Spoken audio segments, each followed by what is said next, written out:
নমস্কার দর্শক বন্ধুরা, মোটিভেশনাল শ্রীমন্ত চ্যানেলে আপনাদের জানাই সুস্বাগতম।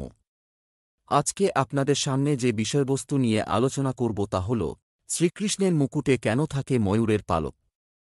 জানুন পৌরাণিক কাহিনী ও মাহাত্ম্য। শ্রীকৃষ্ণ ও ময়ূরের পালকের মাহাত্ম্য। অনেকের মনেই এই প্রশ্ন থাকে যে কেন শ্রীকৃষ্ণের মুকুটে বিরাজ করে ময়ূরের পালক। শাস্ত্রজ্ঞরা বলছেন, ময়ূরের পালক বা মুয়র প্রকৃতির 7টি রঙের মাহাত্ম্য তুলে ধরে।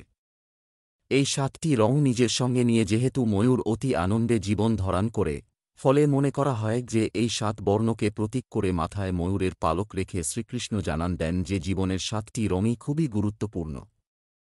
অর্থাৎ সময় যেমনই আসুক না কেন, তাকে মাথায় করে রাখাই প্রাজ্ঞজনের পরিচয়। শ্রীকৃষ্ণকে ঘিরে পৌরাণিক কথা বলা হয়, শ্রীকৃষ্ণের বর্ণ যেহেতু কৃষ্ণ, তাই তা দেখে একবার গোকুলধামের ময়ূরদের কালো বর্ণের মেঘের কথা মনে পড়ে, আর তা মনে পড়তেই আনন্দে পেখম মেলে নাচতে থাকে ময়ূররা। আর তার জেরেই শ্রীকৃষ্ণের সঙ্গে তারা বৃষ্টি আসার ঘটনাকে জড়িয়ে উৎসবে মাতোয়ারা হয়ে যায়। চাই মনে করা হয়, যেখানে যেখানে ময়ূরের চিহ্ন রয়েছে সেখানে বসবাস করেন স্বয়ং শ্রীকৃষ্ণ, তাই বাস্তুশাস্ত্র মতে ময়ূরের পালককে ঘরে রাখার পরামর্শ দেওয়া হয়। কেন শ্রীকৃষ্ণ মাথায় রাখেন ময়ূরের পালক? পৌরাণিক কাহিনী অনুযায়ী শ্রীকৃষ্ণ একবার গোবর্ধন পর্বতের নিচে দাঁড়িয়ে মনের সুখে বাঁশি বাজাচ্ছিলেন। এমন সময় আকাশে মেঘের ঘনঘটা শুরু হয়। আনন্দ মুখরিত হয়ে যায় সেখানের সমস্ত ময়ূর।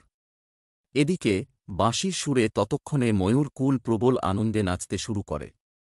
একদিকে মেঘের ঘনঘটা, অন্যদিকে শ্রীকৃষ্ণের বাঁশির সুর। সব মিলিয়ে আনন্দে মুখরিত ময়ূর কুল ধীরে ধীরে শ্রীকৃষ্ণের কাছে জড়ো হয়। সেই সময় এত আনন্দ দেওয়ার জন্য শ্রীকৃষ্ণকে সম্মানার্থে একটি ময়ূরের পালক উপহার দেন ময়ূররাজ। এরপর থেকে সেই উপহারকে মাথায় করে রাখেন শ্রীকৃষ্ণ, আর সেই কারণেই ময়ূরের পেখমের পালককে শ্রীকৃষ্ণের মুকুটে দেখা যায়। ময়ূরের পালক অর্থ সম্পত্তি থেকে গ্রহ দোষ কাটাতে সাহায্য করে। বাস্তুমতে ঘরে ময়ূরের পালক রাখলে তা অত্যন্ত শুভ ফল দেয়। ঘরে এই পালক রাখলে তা অর্থ সম্পত্তি বাড়াতে সাহায্য করে। জন্মাষ্টমীতে ময়ূরের পালক শ্রীকৃষ্ণের কাছে অর্পণ করলে এবং তা ঘরে পরবর্তীকালে রাখলে ঘরের শ্রীবৃদ্ধি হয়। বলা হয় এতে সম্পত্তির পরিমাণও বাড়ে। আশা করি বন্ধুরা ভিডিওটি দেখে আপনাদের ভালো লেগেছে। ভালো লাগলে আপনজনের উদ্দেশ্যে শেয়ার করবেন, চ্যানেলটি সাবস্ক্রাইব করবেন। আজ এখানেই শেষ করছি। ঈশ্বর আপনার মঙ্গল করুক। নমস্কার, ধন্যবাদ।